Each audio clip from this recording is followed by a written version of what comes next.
గురువర్యులకు, మరి సంఘ పెద్దలకు, సంఘ సభ్యులందరికీ కూడా ప్రేమపూర్వకమైనటువంటి నా వందనాలు తెలియజేస్తున్నాను.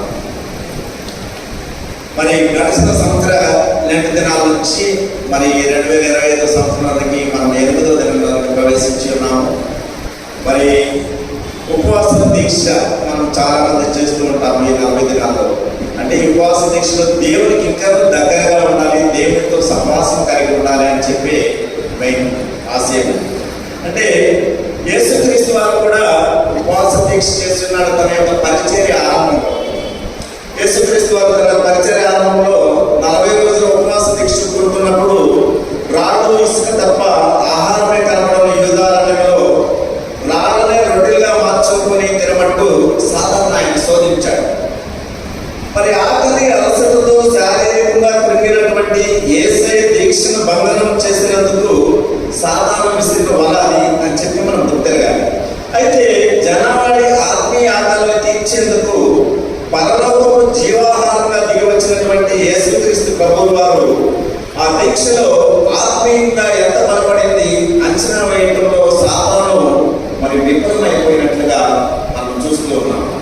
అయితే ఆత్మీయంగా బలపడేందుకు శరీరాన్ని ఉద్దేశపూర్వకంగా కృషింప చేసుకోవటమే అనేది ఈ ఉపవాస దీక్ష.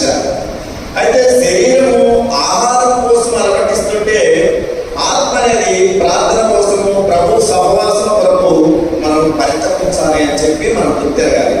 దేవుని యందు ప్రియమైన వారలారా, మరి మీకా సువార్త 6:8 కూడా అదే అంటాడు, మనుషుల ఏది ఉత్తమమో అది నీకు తెలియజేయబడి ఉన్నది, న్యాయంగా నడుచుకుంటూ కనికరమును ప్రేమించటను దీన మనసు కలిగి నీ దేవుని ఎదుట ప్రవర్తించటకు ఇంతే కదా ఏమో అని నడుచున్నాడు. మనం ఉపవాస దీక్ష చేసినప్పుడు మనం దేవునిలో లీనమైంది, దేవుడితో సహవాసం కలిగి దేవుడు మనకు ఇచ్చినటువంటి మార్గంలో మనం పయనించినట్లయితే ఈ ఉపవాస దీక్షలో మనం కూడా అవుతాం. అయితే నేటి దినంలో మనకు ఇచ్చినటువంటి అంశము మంచి కాపరి. మంచి కాపరి, కాపరి అనే దానికి మనం అర్థం చూసినట్లయితే రక్షకుడు అని అర్థం. ప్రొటెక్టర్ అంటే కాపాడువాడు. దీనికి పర్యాయ పదం మనం చూసినట్లయితే ఉపరక్షకుడు లేకపోతే కాయవాడు అని చెప్పి కూడా అనవచ్చు. షెపర్డ్ అంటే జాగ్రత్త వహించి రక్షించువాడు అని అర్థం. ఏ man who takes care of sheep అంటే ఆధ్యాత్మిక మార్గదర్శి కూడా చెప్పవచ్చు. అంటే స్పిరిచువల్ గైడ్, అంటే మన పాస్టర్ గారి గురుగారు లాగా శత్రువుల బారి నుంచి తప్పించి రక్షించువాడు అని చెప్పి ఈ మంచి కాపరికి అనే అర్థం అన్నమాట. మరి మనం చదువుకున్నటువంటి మాధ్యమంగా అంశము మంచి కాపరి. మనం ఎంతమంది మంచి కాపరి ఆధ్వర్యంలో మనం ముందుకు నడుస్తున్నామో మన సంఘంలో అని చెప్పి మనం ఆలోచించుకోవాలి. యెహోవా నా కాపరి, నాకు లేమి కలగదు అని చెప్పి దావీదు మహారాజు పరవశుడై రాసినప్పుడు నా గొర్రెలు కాపాడుకోవడానికి ఎలుగుబంటితోనూ సింహంతోనూ పోరాడాలని చెప్పి రాజైన సౌలుతో గౌరవంగా చెప్పుకున్నప్పుడు మరి రాబోయే మెస్సియా తనకు తాను మంచి కాపరిగా ప్రకటించుకున్నాడని చెప్పి ఊహించి ఉండాలి. అప్పుడు ఊహించిన మంచి కాపరి ప్రభువైన యేసుక్రీస్తు వారు అని చెప్పి ఈయన అనుకున్నాడు, నేను సింహంతో పోరాడాను, ఎలుగుబంటితో పోరాడాను, నేను చంపేసాను, నా మందను కాపాడుకున్నాను అని చెప్పి అనుకున్నాడు. కానీ మన మంచి కాపరి అయినటువంటి ప్రభువైన యేసుక్రీస్తు వారు ఉన్నారని చెప్పి ఊహించి ఉన్నాడు. అయితే కాపరుల్లో మనం చూసినట్లయితే మంచి కాపరులు వేరుగా ఉంటారు అని చెప్పి అనుకున్నారు. మంచి కాపరి ప్రతినిత్యం కూడా తన యొక్క మందను కూర్చి ఆలోచిస్తాడు. ఒకవేళ మంద నిద్రిస్తుంటే కాపరి మేలుకొని ఉంటాడు అని చెప్పి గుర్తెరగాలి. ఎందుకంటే తోడేళ్ళ వంటి అడవి మృగాల నుంచి, దొంగల బారి నుంచి మరి తన మందను కాపాడుకుంటూ ఉంటాడు అని చెప్పి ఒకవేళ కాపాడుకోలే పరిస్థితిలో మరి మరణించడానికి సిద్ధపడతాడు. కానీ తన మందను ముట్టలేడు అని చెప్పి కాపరి ఉన్నాడు. అయితే మన మంచి కాపరి మరణించింది కాపాడుకోవడం కోసం కాదు, కానీ మరి ఆయన మరణించి తన మందకు నిత్య జీవాన్ని కల్పించినట్లుగా మనం చూస్తున్నాం.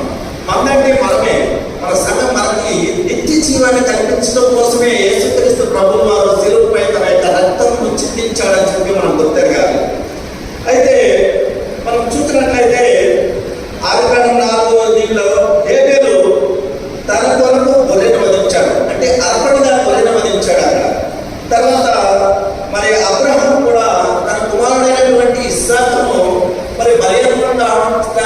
తీసుకుని వెళ్ళినప్పుడు కూడా అబ్రహానికి దేవుడి దైవ పొట్టేలు చిక్కింది. మరి తర్వాత మృత్యు దూత తన గుమ్మాలలో తొంగి చూడకుండా ఇశ్రాయేలు ప్రజలందరికీ కూడా ఆ గొర్రెని వధించి దాని రక్తాన్ని ద్వారబంధానికి ఉపసినప్పుడు ఆ యొక్క మృత్యు దూత నుంచి తప్పించుకున్నారు.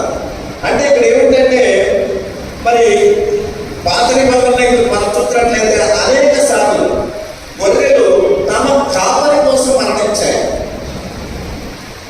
కానీ ఇక్కడ విచిత్రమైనటువంటి విశేషం ఏంటంటే మరి కాపరి మాత్రం తన గొర్రెల కోసం తన ప్రాణాన్ని శిలువపై బలి అర్పణం గావించాడని చెప్పి మనం గుర్తుపెట్టుకోవాలి.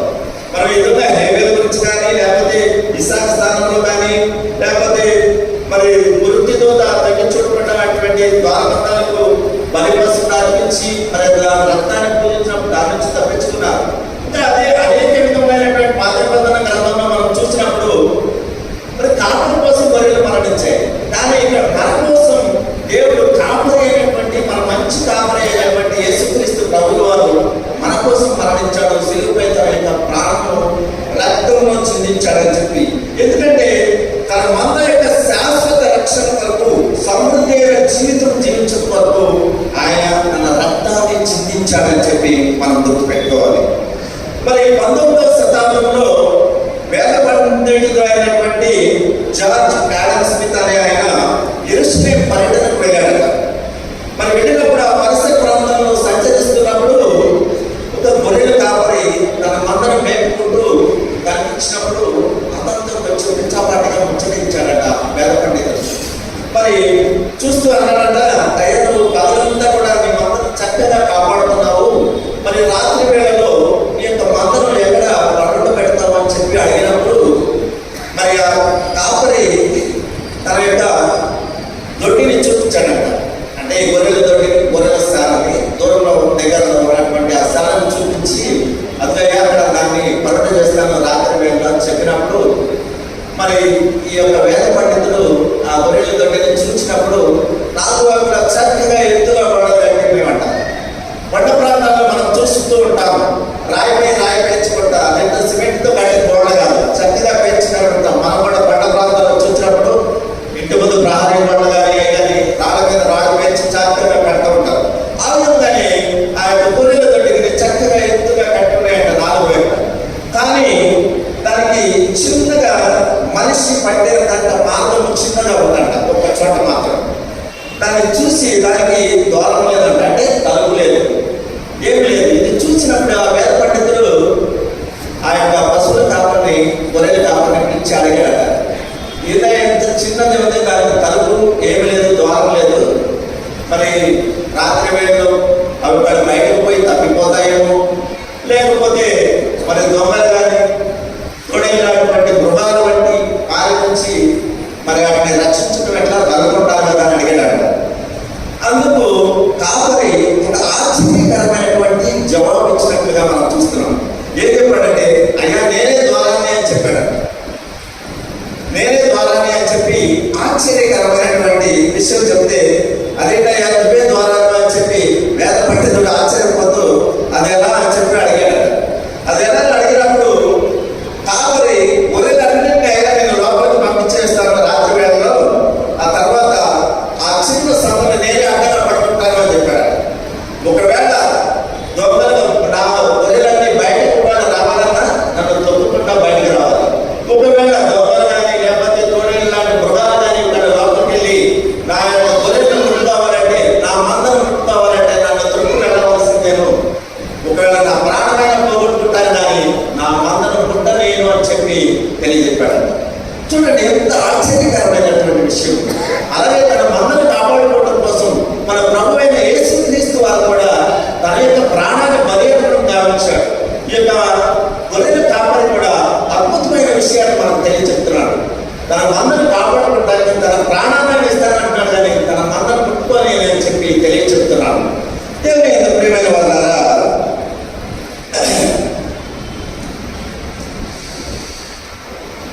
అలాగే మనం యోహాను సువార్త 10వ వచనంలో మనం చూసినట్లయితే ప్రభువు చెప్తున్నాడు, గొర్రెలు పోవు ద్వారము నేనే ద్వారము, నా ద్వారా ఎవడైనా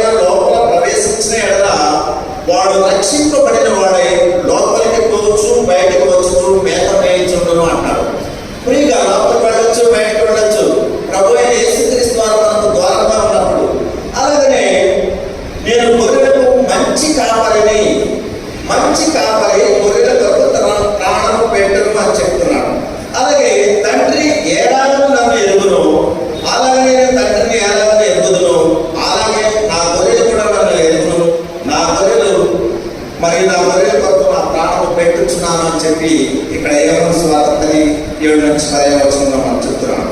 అంటే యేసయ్య గారు చెప్పిన మాటలు నీ కొరకు నా కొరకు మనందరికీ కొరకు ద్వారంగా నిలిచి ఉన్నాడు. ఒకవేళ మనము మేలుకొని ఉన్నాము, నిద్రపోచున్నాను కూడా తనతో కూడా జీవించిన నిమిత్తము ఆయన మన కొరకు మృతి పొందినని చెప్పి తెస్సలోనిక మొదటి పత్రిక 5:10 తెలియచెప్తున్నాడు. మనం మేలుకొని ఉన్నాం సరే, నిద్రపోచున్నాను కూడా మనల్ని కాపాడటానికి ఆయన ద్వారంగా ఉన్నాడు. మన మంచి కాపరి అయినటువంటి యేసుక్రీస్తు ప్రభువు వారు. అయితే మన కోసం ప్రాణం పెట్టి మనల్ని రక్షించినటువంటి మన మంచి కాపరి అయినటువంటి యేసుక్రీస్తు ప్రభువు వారి రుణాన్ని మనం ఏ విధంగా తీర్చుకోగలమో ఆయన యొక్క స్వరాన్ని విని ఆయన చూపించిన త్రోవలో మనం నడుస్తూ ఆయన కుమారుడుగా, ఆయన కుమార్తెగా రుణపడి జీవించాలి అని చెప్పి దేవుడు తెలియజేస్తున్నాడు. ఒకవేళ మనం అనుకుంటున్నాం, మేము చీకటి సమయంలో అందరూ ప్రశాంతంగా నిద్రపోతున్న సమయంలో మనం చీకటి మనం చేయడానికి కానీ లేకపోతే చీకటి తిరుగుడు తిరగడానికి కానీ ఒకవేళ మనము మన ఇంట్లో నుంచి బయటకు తెగిస్తే మన ద్వారమైనటువంటి యేసుక్రీస్తు ప్రభువు వారిని తొక్కి వెళ్ళవలసిందే అని చెప్పి మనం గుర్తుపెట్టుకోవాలి. ఎందుకంటే మన ద్వారానికి మన యొక్క చీకటి పనులకు, చీకటి వేళలో మనం సత్యతున్నప్పుడు మంచి పని పెడుతున్నాం, ఏ పనికి వెళ్తున్నావా అన్నా కూడా ఆ యొక్క ద్వారంలో మన యేసుక్రీస్తు ప్రభువు వారు ఉన్నాడు అని చెప్పి మన యొక్క మనసులో గుర్తుపెట్టుకోవాలని చెప్పి తెలియజేస్తున్నాడు. అలాగే మంచి కాపరి అయినటువంటి ఆయన బాధ్యత ఏమైనదని చెప్పి మనం చూస్తేనే మందరం నడిపించడమే చక్కని మార్గంలో ఆయన నడిపించాలని చెప్పి కోరుకుంటున్నాడు. ఆయన వాటిని తొందర చేయడు, బలహీనంగా ఉండి మరి మిగిలిన మందతో కలిసి నడవలేకుండా ఉన్నటువంటి గొర్రెలను కూడా ఆయన భుజంపై వేసుకుని మోస్తాడు. మరి నిజమైన కాపరిని గొర్రెలను రక్షించడం కోసమే పడతాడు అని చెప్పి గొర్రెల సంరక్షణపై తన ఉన్నత పిలుపుగా భావించుకుంటాడని చెప్పి తెలియజేస్తున్నాడు. ఒక కీర్తనకారుడైనటువంటి ఈయన కూడా ఈ యొక్క గొర్రెల కాపరి గురించి చక్కని గీతం రాశాడు. గొర్రెలకు కాపరిన యేసు, మంద కొరకు ప్రాణం పెట్టిన యేసు, మంచి కాపరి, ప్రధాన కాపరి, ప్రేమ కాపరి, నిత్య కాపరి అని చెప్పి ఇక్కడ మనం తప్పిపోయినా కూడా మనల్ని వెతుకుడు వరకు 99 గొర్రెలను మొదలుపెట్టి ఆ మిగిలిపోయిన ఒక్క గొర్రె కోసం దేవుడు ఎక్కడో వెళ్ళి దాన్ని సంరక్షించి తీసుకొని వచ్చాడు. సంతోషపడ్డాడు, తీసుకొచ్చి అందరితో కలిసి నా తప్పిపోయిన గొర్రె దొరికిందని చెప్పి. అలాగే ఒకవేళ తప్పిపోయిన మనల్ని తన యొక్క మార్గంలోనికి తీసుకొస్తానికి దేవుడు వెతుకుతున్నాడు అని చెప్పి అన్నాడు. వదిలిపెట్టాడు దేవుడు. అలాగే జబ్బు పడి నేను ఉన్నప్పుడు అందరం చేర్చుకున్నాడు అంటున్నాడు. అలాగే మబ్బు పట్టి నేను ఉన్నప్పుడు గొర్రెలు దొరికి నడిపాడు, పచ్చిక వేళలో ఊపాడు, శాంతి జలములకు నడిపాడు అంటాడు. ఇంకొక చివరి మాపం అన్నాడు, ఎండ వేళలో తన నీడకు నడిపాడు, మరి అలాగే చీకటి వేళలో తన వెలుగుకు నడిపాడు అంటాడు. చూడండి, నిర్గమకాండ 13:20 అంటాడు, పగటి వేళ దీపస్తంభంలో కలుగ చేశాడు, పగటి వేళ మేఘస్తంభంలో కలుగ చేశాడు, రాత్రి వేళ అగ్నిస్తంభం నుంచి కాచి కాపాడిన దేవుడు ఎండ వేళలో తనను నీడకు చేర్చాడు, చీకటి వేళలో నన్ను తన వెలుగుకు నడిపాడు, ఎన్నడూ నన్ను వీడడు, మరి ఎప్పుడు నాతోనే ఉంటాడు అని చెప్పి గొర్రెల గొప్ప కాపరి అయినటువంటి యేసుక్రీస్తు ప్రభువారి గురించి ఆ చక్కని మాట్లాడారు. అయితే మొదటి ప్రపంచ యుద్ధం జరుగుతున్న సమయంలో ఒక గాయపడినటువంటి సైనికుడిని ప్యారిస్లోని ఒక హాస్పిటల్కి తీసుకుని వచ్చారట, wounded soldier. మరి తీసుకొని వచ్చినప్పుడు అతన్ని చూసినటువంటి డాక్టర్లు ఆ గాయమైనటువంటి చేతుల మీద తీసివేయకపోతే ఆయన ప్రాణానికి ముప్పు ఉంటుందని చెప్పి గ్రహించి ఆయన స్పృహలోకి రాకముందే ఆయన చేతిని తీసివేశారట.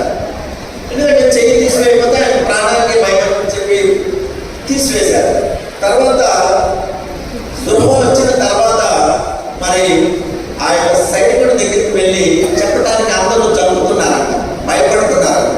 కానీ ఆఖరికి ఒక డాక్టర్ ధైర్యం చేసి దగ్గరికి వెళ్ళి చెప్పాడట, అయ్యా నువ్వు ఒక చేతిని కోల్పోయావు అని చెప్పి చెప్పడానికి ఎంతో చింతిస్తున్నాము అని చెప్పాడు. వెంటనే ఆ సైనికుడు దగ్గర స్వరంతో మెరుస్తున్నటువంటి కళ్ళతో, దానిని నేను పోగొట్టలేదు, నా దేశానికి ఇచ్చాడని చెప్పాడంట. అలాగే మన యేసుక్రీస్తు ప్రభువుల వారు కూడా మన కోసం శిలువపై తన యొక్క ప్రాణాన్ని బలియాగం గావించి రక్తము చిందించాడు. ఈ సైనికుడు తన దేశం కోసం తన చేతిని పోగొట్టుకున్నాడు, కానీ తన యొక్క దేశానికి విజయానికి కారకుడయ్యాడు. అలాగే మన ప్రభు కూడా మన కోసం తన యొక్క ప్రాణాన్ని అర్పించాడని చెప్పి మనం గుర్తెరగాలి. అయితే యేసుక్రీస్తు వారు కూడా మరి పరిస్థితుల ప్రభావం వల్ల కానీ లేకపోతే అనుకోకుండా జరిగిపోయిన సంఘటనల వల్ల కానీ తన యొక్క ప్రాణాన్ని పోగొట్టుకోలేదు సుమా. మరి ఆయన తన ప్రాణాన్ని మరి తనకు తానే అర్పించినట్లుగా మనం చూస్తున్నాం. ఎందుకంటే పూర్ణ అంగీకారంతో మరి ఆయన తన మంద కోసం శిలువపై రక్తం చిందించాడు అని చెప్పి మనం గుర్తుపెట్టుకోవాలి. ఎందుకంటే శిలువను బలవంతంగా ఎవరు కూడా ఆయనపై మోపలేదు. మరి ఆయన మన కోసమే ఆయన తన అంగీకారంతో తన మంద అయిన మన కోసం ఆయన శిలువపై తన యొక్క ప్రాణాన్ని బలియాగం గావించినట్లుగా మనం తెలుసుకోవాలి. ఎందుకంటే ఇలా అన్ని దినాలు మనం ఏదో వస్తున్నాము పోతున్నాం అంటున్నామని కాదు, కానీ మన మనసును దేవుడిపై కేంద్రీకరించి దేవుడు ఏ విధమైనటువంటి మనకు మార్గంలో చూపించాడో ఆ మార్గంలో మనం పయనించినట్లయితే మన దేవుడు కూడా మనకు అనుకూలంగా ఉంటాడని చెప్పి మనం గుర్తెరగాలి. యాక్చువల్గా పాలస్తీనా దేశంలో మనం చూసినట్లయితే గొర్రెలను ఎక్కువగా ఉన్ని కోసం పెంచుతారు, ఊరు కోసం. ఎందుకంటే ఊరే ఎక్కువ వాళ్ళకి. మరి మనం దీంట్లో కూడా చూస్తుంటాం పాత్రబంధ గ్రంథంలో గొర్రెల సమయం వచ్చినప్పుడు గొర్రెలు వచ్చి కత్తిరించడానికి తేబడతాయని చెప్పి. మరి కాపరికి ఆ గొర్రెలకి సత్సంబంధ చాలా కలిగి ఉంటాయి. ఆ సమయం గొర్రెలు పేరు పెట్టి పిలిచినప్పుడు మరి ఆ గొర్రెలు కూడా స్పందిస్తాయట. ఆ స్వరాన్ని విని, పిలిచినటువంటి స్వరాన్ని విని కాపరి పేరు పెట్టి పిలిస్తే కాపరి స్వరాన్ని గొర్రెలు గుర్తుపడతాయట. మరి మన మంచి కాపరి యొక్క స్వరం కూడా మనం వినగలుగుతున్నామని చెప్పి మనం ఆలోచించుకోవాలి. మరి సమయ గ్రంథంలో మనం చూసినట్లయితే సమయాన్ని 3 సార్లు ప్రభువారు పిలిచినప్పుడు వాళ్ళైనటువంటి సమయాలు తెలుసుకోలేకపోయాడు. ఏది దగ్గరికి వెళ్ళి అయ్యా నన్ను పిలిచాడు, పిలిచామని అడిగినప్పుడు ఏది నేను పిలవలేదయ్యా చివరికి ఏది చెప్పాడు. ఈసారి పిలిచినప్పుడు నువ్వు చిత్తము ప్రభా చెప్పు అని చెప్పి ఆలోచించమని చెప్పాడు. అలాగే మనం కూడా ఏ విధంగా గొర్రెలు తన మంద కాపరి యొక్క స్వరాన్ని వినగలుగుతున్నాయో, గుర్తుపడుతున్నాయో, ఆయన ముందు నడుస్తుంటాయో, వెనక నడుస్తున్నాయో, అదేవిధంగా మనం కూడా మన ప్రభువైన యేసుక్రీస్తు వారి స్వరము వినాలి. ఇందులో ఒక కహావత్ ఉంది. ఏంటంటే हर एक जीवन में एक बार भाग्य देने के लिए, दस्तक देने के लिए आता है प्रभु होता है. అంటే ప్రతి ఒక్కరి జీవితంలో ఒక్కసారి ప్రభువు మనల్ని పిలుస్తాడట. ఆయన తలుపు తట్టుతాడట. మన హృదయం తట్టుతుంది. ఆ తట్టినప్పుడు ఆ స్వరం విని మనం గ్రహించగలిగినట్లయితే దేవుడు మనతో ఉన్నాడు, మనం ఆయన స్వరం వినగలిగి ఆయన గుర్తు పెట్టుకోగలుగుతున్నామని చెప్పి అంటున్నాడు.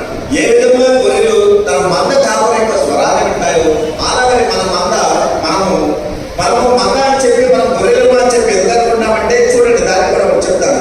కీర్తనల గ్రంథము 95:6 అంటాడు, ఆయన మన దేవుడు, మనం ఆయన పాలించు ప్రజలము, ఆయన మేము గొర్రెలము.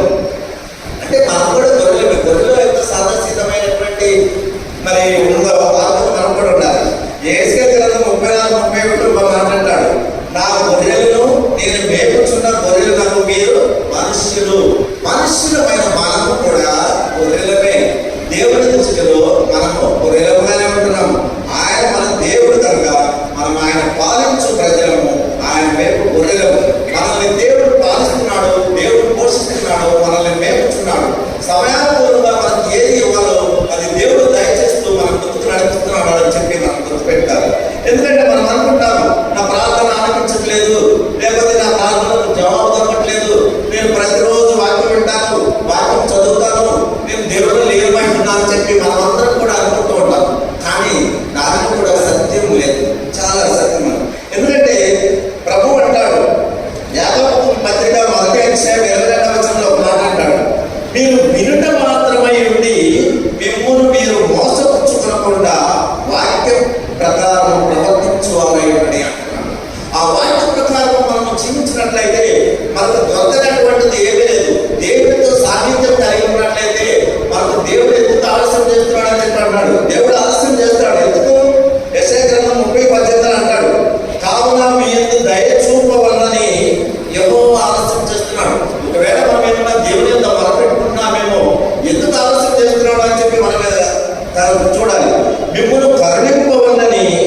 ఆయన నిలువబడి ఉన్నాడు.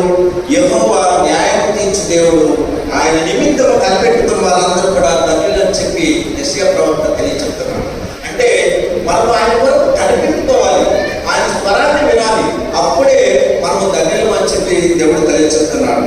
అలాగే మనం అనుకుంటాము ఈ ప్రభు మనల్ని దూరపడుతున్నాడేమో, కనీసం 40 దినాలు మనము మరి వ్రతం చేస్తున్నాము, ఉపవాస దీక్షలు ఉంటున్నాము అంటే అది కూడా లేదు. ఇప్పుడు విలాప వాక్యంలో 3వ అధ్యాయం 31 నుంచి 33 వచనాలను మనం చూసినట్లయితే ప్రభు సర్వకాలము విడనాడడు అని చెప్పి తెలియజెప్తున్నాడు.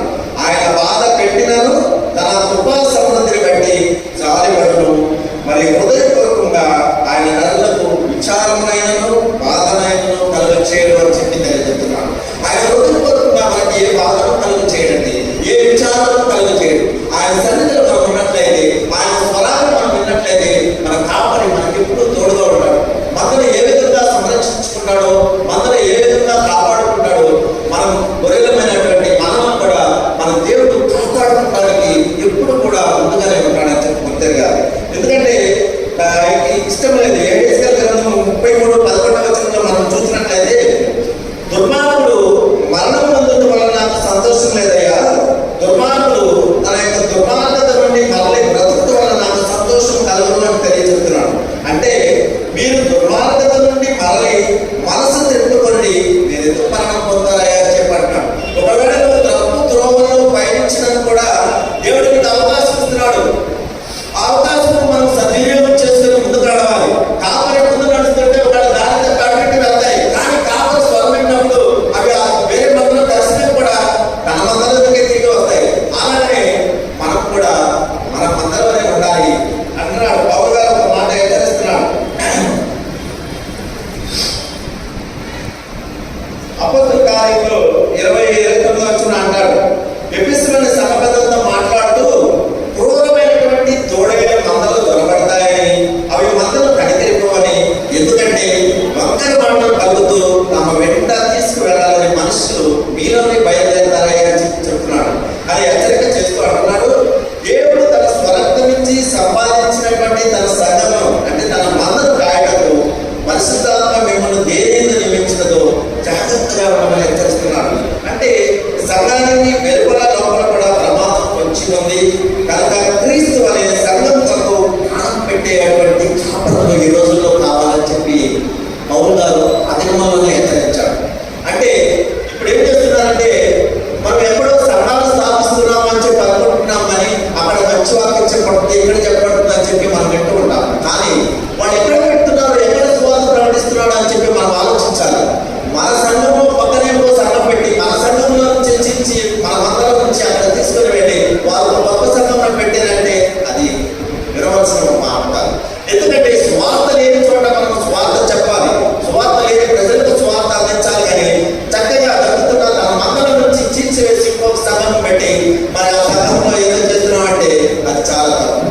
కనుక మనం మన సంఘంలోనే ఉండాలి. మన కాపరులు మనల్ని ఏ విధంగా కాస్తున్నారో, మన సమస్యలోనేవి మన ఏ విధమైనటువంటి సవి ప్రతి ఒక్క విషయంలో మన సంఘ కాపరులు మనతో చక్కగా ముందుకు నడిపిస్తున్నారు. ప్రభు అయిన యేసుక్రీస్తు వారు మనల్ని ఏ విధంగా నడిపించాడో ఆ విధంగా మన సంఘ కాపరులు కూడా తన మందులో ఎక్కడికి పోనీయకుండా తప్పిపోకుండా జాగ్రత్త పడుతూ ముందుకు నడిపిస్తున్నాడు. కనుక మనందరం కూడా ముందుకే ఉండాలి. ఎప్పుడు యేసుక్రీస్తు ప్రభు వారి యొక్క నామంలో ముందుకు నడవాలని చెప్పి కోరుకుంటున్నాను. అలాగనే ఇంకా మాట చెప్పి మీకు ముగిస్తాను. మనమంతా కూడా ఎందుకంటే నిరసనమైనప్పుడు ఒక రైల్వే స్టేషన్ వెయిటింగ్ రూమ్ లో కూర్చుని ఉన్నామని చెప్పి ప్రయాణికులు లాగా అనుకుంటే, మరి ప్రయాణికులు అందరూ కూడా రైల్వే స్టేషన్ లో కూర్చుని ఎవరి రైలు వస్తే అనౌన్స్మెంట్ చేయగలం ఆ రైలు వెళ్ళిపోతూ ఉంటాం. కూర్చుని ఉంటాం కదా. మరి కూర్చుని ఉన్నప్పుడు మరి అక్కడ మనం అనుకోవాలి, అక్కడ ఉన్నటువంటి కుర్చీలు కానీ బెంచీలు కానీ కత్తెలు కానీ ఏది మనమే కావాలి. ఎందుకంటే మనం వెళ్ళేప్పుడు టికెట్ కొనుక్కున్నాం, వెయిటింగ్ రూమ్ లో కూర్చున్నాము, అనౌన్స్ చేయబడింది 10 గంటలు వచ్చింది, ఆ వెంటకి వెళ్ళాలి, మనం వెళ్ళిపోతాం. అట్లాగే మరి అవన్నీ కూడా మనకి కావి అని చెప్పి మనకు తెలుసుకుంటే నిజంగా చాలా ఆనందంగా బ్రతకగలుగుతాం. ఎందుకంటే ఈ ప్రపంచంలో నుంచి మనం వెళ్ళిపోవలసిన వాళ్ళే కనుక ఈ ప్రపంచంతో మనం గొడవపడకూడదు. ఎందుకంటే ఈ మనిషికి మన ప్రభువైన యేసుక్రీస్తు వారు ఇచ్చినటువంటి ఈ జీవితాన్ని 100 సంవత్సరాలు మనం వెనక్కిపోలేము, 100 సంవత్సరాల ముందు కూడా మనం చూడలేము. కనుక మన పక్కన ఉన్నటువంటి ఈ చక్కని అపురూపమైనటువంటి అవకాశాన్ని మనం ఏ శాస్త్రీయులతో కాకుండా మరి వ్యర్థ పత్రాలతో చేయదలుచుకోకుండా ప్రతిరోజు, ప్రతి నిమిషం కానీ ప్రతి సెకండ్ కూడా మన చేతుల నుంచి జారిపోకుండా మనం ప్రభైన ఈ 40 రోజుల్లో ప్రభైన యేసుక్రీస్తునందు నుంచి మనం ముందుకు నడిచినట్లయితే మన యొక్క జీవితాలు ధన్యమైనవి అని చెప్పి మనం గుర్తెరగాలి. ఎందుకంటే మనము సుఖంగా బ్రతకడానికి ప్రయత్నం చేసి ఎదుటి వారిని కూడా సుఖంగా బ్రతకనివ్వాలి. మనం మళ్ళీ పొందలేనటువంటి జీవితాన్ని కూడా మనకి దూరం మరియు మనం జీవిస్తున్న అనే స్పృహతో ఆనందంగా బ్రతకాలని చెప్పి దేవుడు కోరుకుంటున్నాడు. మరి మంచి కాపరి, మరి ఆ రక్షకుడు, కాపాడువాడు, మరి కాయవాడు మనకు ఎల్ల వేళ సహాయకారిగా ఉన్నాడు కనుక ఆయన యొక్క స్వరాన్ని మన యొక్క జీవితంలో తప్పక ఒకసారి మనల్ని పిలుస్తాడు అని చెప్పి గుర్తుకెళ్ళి ఆ స్వరాన్ని వినడం మన అందరం కూడా ఆ స్వరాన్ని విని మన యొక్క హృదయ తలుపులు తెరిచి ఆయన మన హృదయంలోకి ఆహ్వానించినట్లయితే ఆ దేవుడు 40 దినాలు కనీసం దేవుడితో సామీప్యమైనటువంటి సుఖాన్ని పొందుతామని చెప్పి దేవుడు తెలియజేస్తున్నాడు. ఇచ్చిన అవకాశాన్ని బట్టి మరి గురువులకు మీ అందరికీ ధన్యవాదాలు.